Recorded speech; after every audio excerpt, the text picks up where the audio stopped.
Oi, gente, tudo bom com vocês? Aqui é a Mika. No vídeo de hoje eu vim falar das minhas últimas leituras que eu acabei me decepcionando. Estamos aí finalizando já o primeiro trimestre de 2023 e eu tive contato com várias leituras, inclusive até o momento eu já li 20 livros muito bons, livros um tanto medianos, mas no geral tenho feito boas leituras. Só que o vídeo de hoje é para falar daquelas que mais me decepcionaram, porque eu li alguns livros esperando alguma coisa e acabei me decepcionando. Esse vídeo então é pra gente falar dessas leituras, uma delas inclusive eu abandonei e eu vou explicar pra vocês o porquê disso ao longo desse vídeo. Se você gosta de vídeo assim, já deixa aí o seu like, não esquece de se inscrever no canal, me siga também lá nas redes sociais, eu sempre tô presente criando conteúdo pra todas as plataformas digitais e bora lá então falar sobre esses livros. Vou começar então com o primeiro livro que eu abandonei. Eu li até 50%, mas no final eu vi que não tava funcionando, não tava me convencendo, então eu resolvi abandonar, que é Beautiful Graves, da L.J. Chen. Eu já li vários livros dessa autora, eu gosto muito dela, ela me encanta bastante nas rom-coms, nos young adults, e esse livro aqui eu imaginava que fosse uma vibe casamento arranjado pela capa, sabe? E muito pelo contrário do que eu tava imaginando, a autora ela trouxe um grande drama, foi o primeiro contato dela com esse tipo de história, e eu confesso pra vocês que eu não curti tanto assim, infelizmente. Aqui a gente vai conhecer uma jovem, a Everline, que acabou de se formar no ensino médio e está em uma viagem para comemorar esse tempo aí antes de começar a faculdade, então ela tá numa viagem juntamente com a sua melhor amiga. E nessa viagem ela conhece um garoto que é o Joey. Eles conversam um pouco, rola uma certa atração entre eles, mas eles acabam se desencontrando. Uma semana depois, eles acabam se reencontrando novamente em uma festa na praia. Eles conversam outra vez, né? E essa atração que já tava ali muito latente explode basicamente, e eles acabam ficando, então eles têm ali uma noite super caliente, onde eles trocam juras de amor e eles prometem que vão manter contato quando eles voltarem para os Estados Unidos, porque eles estão na Espanha, mas ambos moram nos Estados Unidos, porém em estados diferentes. Só que quando a Everline volta para casa, acontece um acidente, a mãe dela falece e ela se sente muito culpada pelo que aconteceu. E para lidar com essa dor, ela acaba se retraindo e se afastando de todo mundo, inclusive da sua família. Então ela acaba abandonando a faculdade e indo morar em outro estado, em Massachusetts mais precisamente. E aí anos depois, acho que 6 anos, 5 anos, a gente vai ver essa personagem, né, tentando ainda lidar com o luto. A perda da mãe dela ainda é muito presente e ela também perdeu o contato com o Joey por causa disso. Então,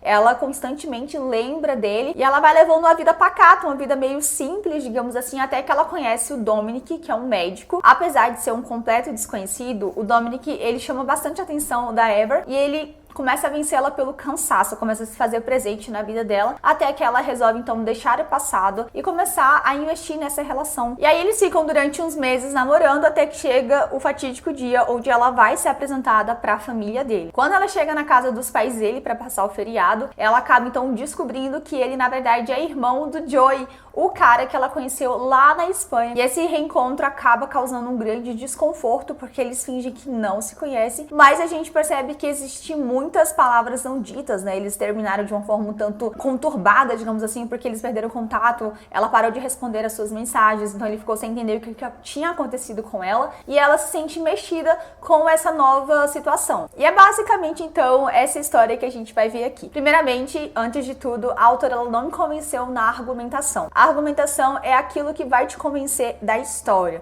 Aquilo que a autora tá construindo ali faz sentido? E eu acho que a L.J. Chen, ela não conseguiu me convencer. Os argumentos que ela trouxe para esse livro, para mim, foram muito fracos. Primeiramente porque a Ever conhece o Joey em uma viagem, eles se veem 2 vezes, sendo sincera. Eu achei esse relacionamento muito estranho, porque não me convenceu. Eu não sei se convenceria vocês, mas eu sinceramente achei que eles eram 2 emocionados. Eles mal se conheciam, não tinha nenhum motivo para eles terem todo esse amor todo, para fazerem esses juros de amor. E eu acho que isso foi um grande ponto para mim não torcer para o casal. E foi nesse momento que eu também senti que a L.J. Chen forçou uma situação só pro namorado da Ever, o Dominic, parecer que era um vilão, digamos assim, uma pessoa não confiável, para justificar ela meio que ficar com o Joey depois. E eu não gosto disso. Eu prefiro quando os 2 terminam, ou um sai magoado, o outro, sei lá, tipo, que eles terminam de um jeito, mas que dê mais embasamento para que o casal possa ficar juntos depois, do que esse subterfúgio de pintar o outro como um vilão só para fazer com que ela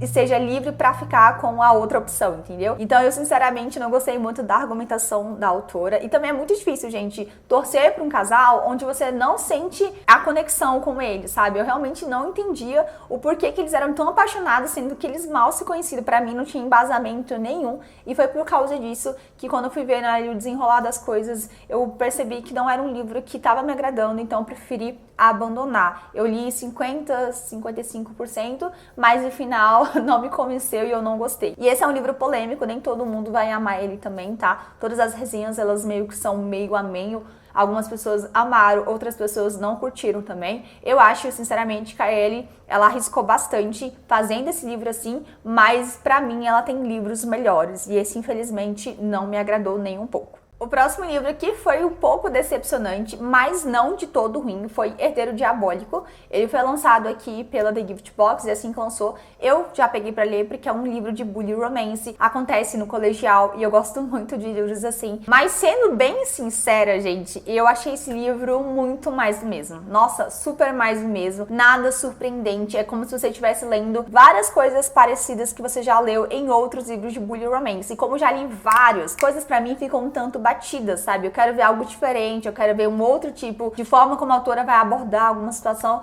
mas infelizmente pra mim a autora aqui, ela peca pela mesmice. Aqui a gente vai conhecer a adolescente Penny e o Blaze. A mãe dela se casou com o pai do Blaze, então eles começam a morar na mesma casa juntos, mas já desde o princípio, quando ela chega ali, ela é super maltratada pelo Blaze, ele mostra que ela não é bem-vinda, então ele começa a fazer da vida dela um verdadeiro inferno, e é isso que ele faz. Eles começam a estudar na mesma escola, só que como ele é o garoto popular, ela acaba meio que sendo a garota rejeitada. Mas a gente sabe também, né, que a linha entre o amor e ódio é muito tênue, né, e eles vão ter ali algumas situações que vão deixar essas faíscas entre eles muito aparentes, e eles vão ceder em alguns momentos, mas vai acontecer uma coisa muito pesada, uma coisa muito tensa, que vai fazer com que a Penny acabe indo morar em outro lugar. Porém, 1 ou 2 anos depois, ela acaba retornando para a cidade pro enterro do padrasto que tinha acabado de falecer, e ela acaba então reencontrando o Blaze e seus amigos, né, e acaba tendo que morar de volta ali. E quando ela volta, muitas coisas vão acontecendo, porque esse fato importante que fez com que ela se mudasse, né, ainda é um mistério pra ela, né, e quando ela volta pro enterro do padrasto, ela começa a colocar um plano de vingança em ação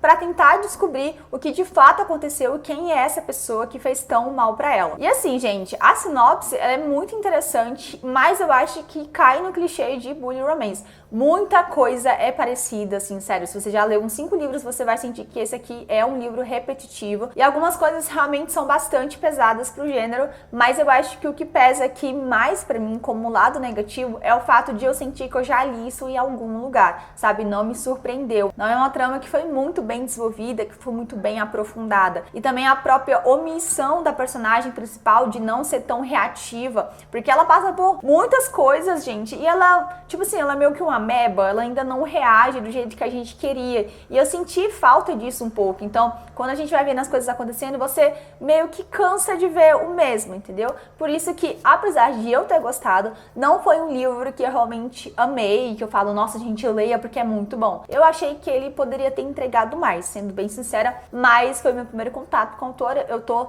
ansiosa pra ler alguma outra coisa dela, mas, sinceramente, é muito parecido com qualquer outro livro de bully romance que eu já tinha lido. Próximo livro que me decepcionou bastante e que realmente me deixou muito frustrada foi Belladonna. Esse é um novo lançamento da plataforma 21, se eu não me engano, tá em pré-venda, e eu achei essa capa muito bonita, então eu acabei comprando o e-book antecipado pra fazer essa leitura, pra dizer pra vocês se valia a pena ou não. E infelizmente eu não acho que vale o hype. Eu vi que muita gente tava comentando sobre esse livro lá na gringa, principalmente no TikTok, mas gente, eu acho que ele se vende de um jeito que não é o que ele entrega. Nessa história nós vamos conhecer a Signa, uma jovem órfã que já passou na casa de vários tutores. Infelizmente, todos eles morreram cedo, então ela sempre acabou tendo que pular de uma casa e outra. E mais uma vez a história se repete, então a Signa parte para a última casa de parente que existe, assim, a sua última opção. Mas o que ninguém sabe é que a Signa, ela é uma pessoa especial. Ela não consegue morrer, ou seja, mesmo que tentem matar ela, mesmo que ela sofra vários acidentes, ela não morre. E tendo tido tantas experiências com a morte em si, ela acaba se tornando tornando íntima dessa entidade, mesmo que ela não goste da presença dela.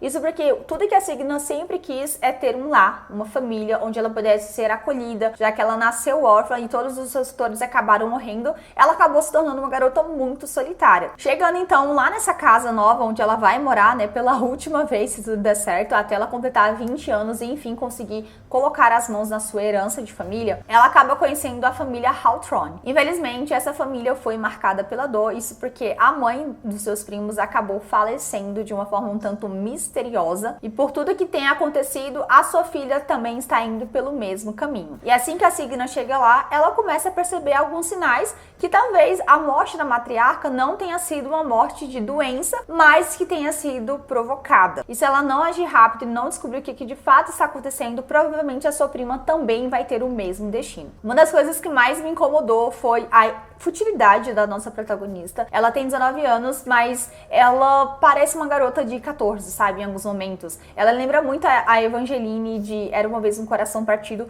por sua futilidade, por umas coisas que ela fala que você fica, nossa, tipo, tantas coisas importantes acontecendo e ela pensando em casar, ela pensando em ser apresentada à sociedade. Eu entendo que ela é uma personagem que cresceu sozinha, então ela se sente muito solitária, ela quer ser aceita, mas o fato da autora ter focado tanto nessa parte da questão da sociedade, dela ser apresentada ali pra fazer o seu debut, eu achei meio chato, assim, não era o que eu tava esperando, sendo sincera. O próprio mistério, ele é interessante, mas ele não é aquele mistério instigante, porque a narrativa da autora é muito devagar, ela é muito lenta, não é aquele tipo de livro que você quer ler pra descobrir, é um livro morno, sabe, do início ao fim, não tem tantos acontecimentos interessantes assim, justamente por causa disso, que é uma narrativa um tanto mais gótica, e eu acho que mesmo que surpreenda no final, as motivações do vilão em si não são motivações muito críveis, gente. Eu acho que ficou meio tudo jogado, assim, te surpreende, mas não é aquela coisa que você acha que foi muito bem executada, sabe? A argumentação não foi muito boa, ao meu ver. E o terceiro fato é que não tem tanto de fantasia, que era o que eu mais queria, que eu achei que a gente fosse ver aqui. Tem o envolvimento ali da Signa com a morte, meio que uma espécie de triângulo amoroso, e eu tava torcendo muito pra que ele tivesse bastante destaque, porque ele é um personagem muito interessante, mas ele também não tem nenhum aprofundamento. A relação deles é muito mal executada. A Signa, ela é uma personagem um tanto chata, entendeu? Então, assim, é difícil você gostar dela, você torcer por ela, porque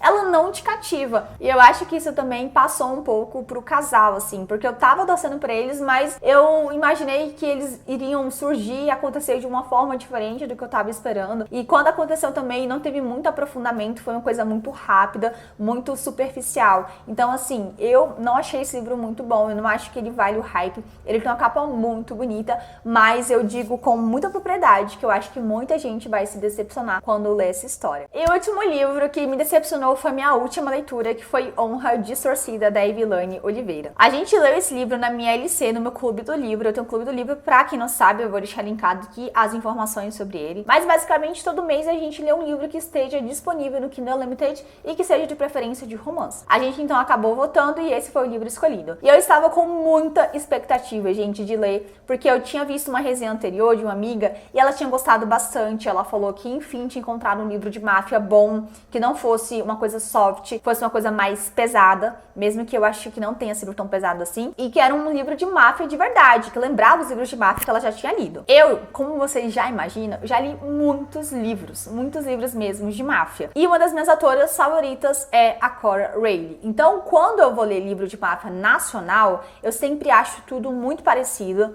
Eu acho que as coisas acabam não sendo muito bem desenvolvidas, acabo meio que sempre lembrando de uma história que eu já li e eu acabo abandonando e acabo não gostando. Por isso que eu tenho muita dificuldade de ler livros nacionais de máfia. Inclusive, peço indicação se você conhece algum que é muito bom aqui nos comentários, tá? Mas falando desse livro, então, eu falei que eu tava com muita expectativa. E é o livro, então, que vai focar em duas máfias, a Chicago e a família da Cosa Nostra. Eles são inimigos, né, como a gente já imagina, e eles acabam, então, criando uma trégua a partir de um casamento. Então, a Cosa Nostra, ele acaba oferecendo uma das suas mulheres para que se casasse com o Rocco, o capo da Chicago. E ele acaba escolhendo a Sienna Risi, a filha do antigo capo da máfia da Cosa Nostra. Ela, então, acaba viajando para Chicago, se casa lá com ele, e mesmo com todos os medos a respeito, né, da reputação do Rocco, eles tentam fazer o casamento dar certo. E o livro vai focar, então, basicamente nesse casamento arranjado e nessa convivência do casal, que é muito difícil, porque a Sienna acabou de deixar toda a sua família, ela se sente acuada constantemente, o Roku também não deixa